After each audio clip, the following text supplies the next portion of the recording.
Assalamualaikum warahmatullahi wabarakatuh. Perkenalkan, saya Isnail Frida dengan NIM G00240766. Saya dari kelompok SGD B4. Oke, di sini saya akan menjelaskan tentang anatomi core atau jantung. Oke, next.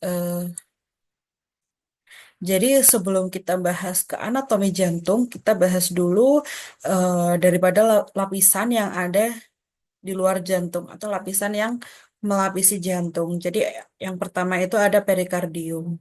Jadi perikardium itu apa? Perikardium itu adalah suatu kantung fibroserosa yang membungkus jantung dan pangkal pembuluh-pembuluh besar layaknya pleura dan pulmo. Nah, perikardium ini tuh dibagi menjadi dua, ada fibrosum dan juga serosum. Oke, jadi bisa dilihat ini yang putih ini adalah perikardium fibrosum atau yang luar. Nah, kemudian yang orange ini itu adalah perikardium serosum atau yang dalam. Nah, perikardium serosum itu dibagi menjadi dua, ada lamina parietalis yang luar, yang kemudian ada lamina visceralis yang melekat langsung ke jantung. Gitu. Oke. Oke, jadi di perikardium fibrosum itu dia tersusun dari jaringan fibrosa atau jaringan ikat padat seperti itu. Nah, dia fungsinya itu ada tiga. Yang pertama itu melindungi core atau melindungi jantung itu sendiri, kemudian ada membatasi gerak core atau gerak jantung, dan menjaga jantung itu agar tetap di tempatnya. Jadi dia fix gitu, dia terfiksasi di tempatnya. Eh, Biar jantung itu nggak kemana-mana seperti itu. Nah, kemudian di antara dua lapis perikardium serosum. Jadi perikardium serosum itu kan yang orange ini ya. Jadi di antara keduanya itu ada cavitas perikardii atau cavitas perikardiaka.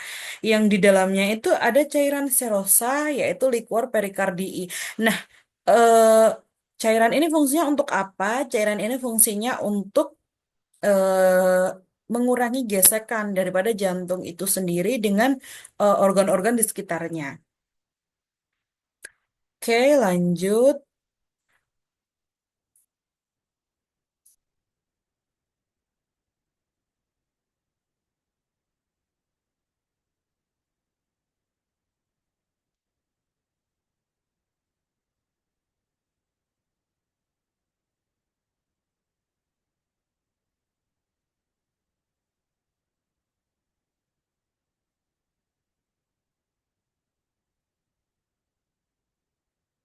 Oke, oke. Ya, sorry. Oke, kita lanjutkan di perikardium. Oke, perikardium sudah. Sekarang letak skeletopis dari jantung itu sendiri. Oke, jadi jantung itu letaknya di mana sih? Jantung itu letaknya ada di kavitas torakis atau di rongga dada seperti itu. Nah, di rongga dadanya itu di sebelah mana? Jadi ya jantung itu letak tepatnya itu ada di mediastinum medius. Nah, kemudian jantung itu dia difiksasi atau dieratkan pada kavitas torakis oleh empat ligamentum. Jadi yang pertama itu ada ligamentum sternoperikardiaka. Jadi dia jantung itu dieratkan dengan corpus sterni oleh ligamentum sternoperikardiaka. Kemudian jantung dieratkan dengan processus sipoideus ini oleh ligamentum sipoperikardiaka ini ya. Kemudian dengan diafragma oleh ligamentum perikardioprenica ini prenopedia. Kemudian dengan vertebrae oleh ligamentum vertebroperikardiaka ini. Oke, next. Nah, selanjutnya ada batas-batas jantung. Jadi batas jantung itu di kanan atas itu ada SIC atau spatium intercostal 2 linea parasternalis dextra. Kemudian yang kiri atas masih sama, dia di SIC 2 linea parasternalis sinistra. Kemudian yang kanan bawah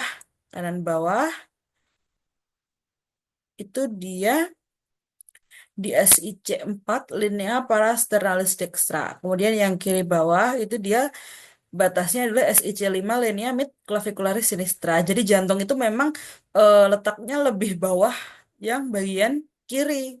Karena kan apexnya di sebelah sini. Oke, next. Nah, selanjutnya anatomi jantung itu ada vena cava, ada atrium kanan, ventrikel kanan, ada arteri pulmonari, dan sebagainya. Oke, ini yang pertama bisa dilihat ini bentuk jantung.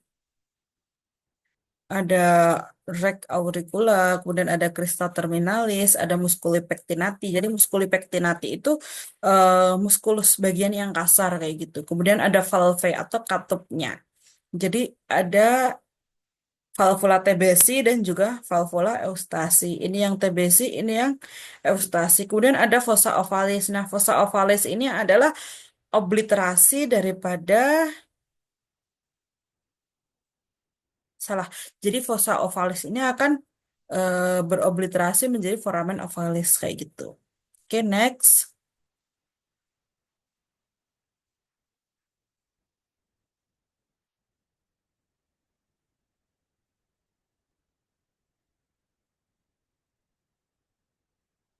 Oke, kita lanjutkan dulu ya karena laptopnya agak ngehang.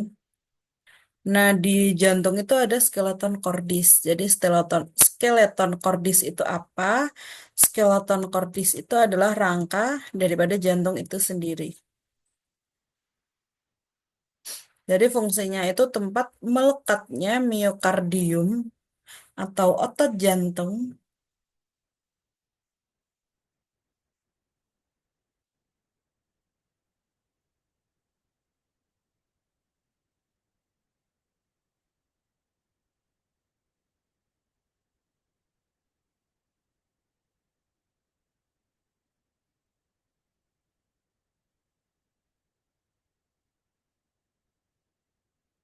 Oke, kita ke atrium dexter atau yang atrium kanan. Jadi di atrium dexter itu ada bagian yang halus, itu namanya adalah sinus venarum cavarum. Sinus venarum cavarum.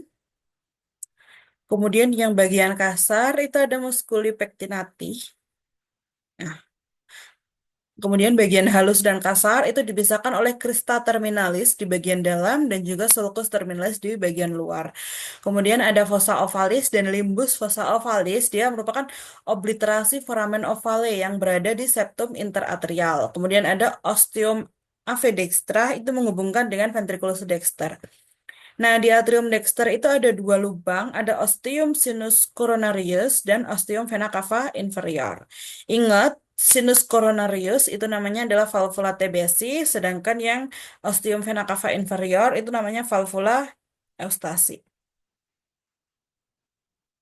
Oke, kita lanjut ke ventriculus dexter.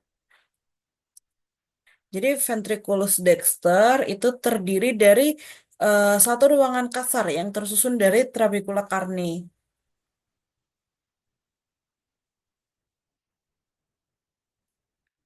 Nah, trabecula carne itu ada tiga jenis. Ada musculi papillaris yang di dalamnya itu ada chorda tendinae, kemudian ada trabecula septomarginalis, itu nanti di dalamnya ada bundle of His, kemudian ada rigi biasa yang menonjol di bagian dalam. Nah, kemudian di ventriculus dexter itu juga ada di ventriculus dexter itu juga ada ostium trunci pulmonalis seperti itu, yang menghubungkan dengan truncus pulmonalis. Nah, selanjutnya ada atrium sinister. Jadi, nggak jauh beda dengan atrium dexter, itu terdiri atas sinus venarum cavarum, ini bagian yang halus, dan auricula sinistra. Kemudian ada ostium AF sinistrum, dia menghubungkan dengan ventriculus sinistrum, dan juga ada fossa ovalis dan valvular foraminis ovale. Nah, kemudian selanjutnya ada ventriculus sinister. Jadi itu ada pembentuk apex cordis, ini apexnya. Ingat, apex itu ada di sinister. Kemudian di sinister juga di ventriculus sinister itu miokardiumnya itu lebih tebal. Miokardium itu apa? Miokardium itu otot jantung. Kemudian di situ ada vestibulum aorta. Dan juga ada ostium aorta, dia menghubungkan dengan aorta dan juga musculi papillaris yang nantinya ada chorda tendineae kayak gitu. Oke, selanjutnya ada katup jantung. Jadi katup jantung itu secara garis besar dibagi menjadi dua, ada semilunar dan juga atrioventrikular. Semilunar itu dibagi menjadi dua, ada mitral valve dan juga eh salah. Jadi semilunar itu dibagi menjadi pulmonari dan juga aorticus. Kemudian yang atrioventrikular itu ada mitral dan tricuspid kayak gitu. Jadi fungsi katup jantung sendiri itu apa? Fungsinya itu untuk mencegah regurgitasi atau aliran darah balik dari jantung kayak gitu ya. Jadi yang pertama ada valva tricuspidalis atau valva atrioventricularis dextra. Jadi ingat yang dextra itu kan ada tiga ya tadi lobusnya, jadi dia tricuspidalis. Nah kemudian kalau yang mitralis itu ada dua ya, itu yang atrioventricularis sinistra. Jadi dia terdiri dari dua cuspis, anterior dan posterior. Nah, tiap cuspis ini akan dihubungkan dengan musculus papillaris yang berada pada ventriculus oleh chorda tendineae kayak gitu. Nah, kemudian kita lanjut ke struktur eksterna daripada core itu sendiri atau jantung ya. Jadi setiap core atau setiap jantung itu dapat kita identifikasikan adanya apex yang bagian tajam, kemudian ada basis dan juga tiga fasies. Itu ada fasies sternocostalis, kemudian ada fasies diafragmatica dan juga fasies pulmonalis.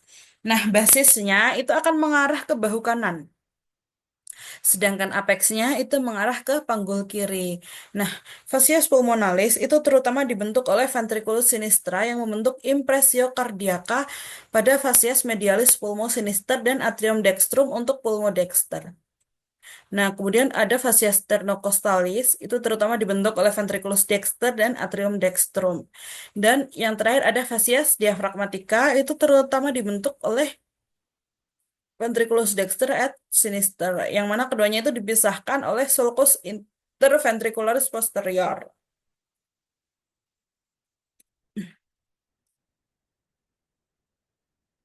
Nah, ini skeleton cordis, ada annulus fibrosus dan juga trigonum fibrosum. Annulus fibrosus itu terbagi menjadi empat cincin fibrosa, ada atrioventricularis dexter sinister, kemudian aorta dan truncupulmonalis. Jadi ini sesuai dengan nama katup jantung. Kemudian trigonum fibrosum itu adalah daerah penebalan jaringan yang menghubungkan antara annulus. Dibagi menjadi dua, dextrum dan sinistrum, yang kanan dan kiri. Oke, ini bisa dilihat, ini trigonum fibrosum sinistrum. Kemudian yang ini trigonum fibrosum dextrum, ada annulus atrioventricularis sinistra, kemudian ada fasciculus atrioventricularis, kemudian ini yang valva aorta, truncupulmonalis, dan juga yang dextra. Jadi yang paling awal itu ada pulmonalis, yang paling atas. Kemudian yang ini atrioventricularis dextra, ini sinistra. Oke. Nah, yang selanjutnya ada neurovaskularisasi daripada jantung itu sendiri. Jadi aliran darah di jantung itu awalnya darah itu masuk dari seluruh tubuh mengandung CO2 itu masuk ke atrium dextra melalui vena cava superior dan vena cava inferior. Setelah itu berlanjut ke katup tricuspidalis. Jadi katup tricuspidalis itu akan terbuka, kemudian darah bisa masuk ke ventricular dextra atau eh, ventrikular yang kanan. Nah, begitu darah masuk ke ventricular dextra, katup tricuspidalis itu akan katup eh, pulmonalis itu akan terbuka sehingga darah itu bisa masuk ke pulmo. Jadi di pulmo itu nanti akan bertukar. Jadi udara yang mengandung CO2 itu diganti dengan O2. Darah yang mengandung CO2 diganti dengan darah yang mengandung O2 melalui trunkus pulmonalis. Nah, darah yang mengandung O2 itu akan masuk kembali ke atrium sinistra melalui valvula pulmonaris dextra et sinistra. Kemudian menyebabkan valva mitralis itu terbuka dan berlanjut ke ventricle sinistra. Nah, begitu darah itu masuk ke ventricle sinistra, valva aorta atau katup aorta itu akan terbuka dan nantinya dari aorta itu akan mengalirkan darah ke seluruh tubuh kayak gitu. Oke, sekian dari aku. Wassalamualaikum warahmatullahi wabarakatuh.